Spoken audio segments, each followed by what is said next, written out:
Hello guys, get ready because in this video I'm going to show you how to fix battery drain in Infinix Hot 60. So watch this video carefully and follow every step as I'm showing in video, and don't forget to subscribe the channel. So let's start the video. First of all, open settings. In settings, scroll down and here you can see the option battery and power saving. Now click on it and then click on battery usage. Now here you can see all the battery drainings app. Now go back and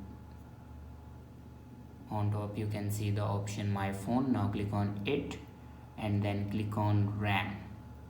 Now click on set virtual RAM. If you enable this RAM, then turn it off. After that, go back to your home screen and restart your device. For restart your device, press and hold power button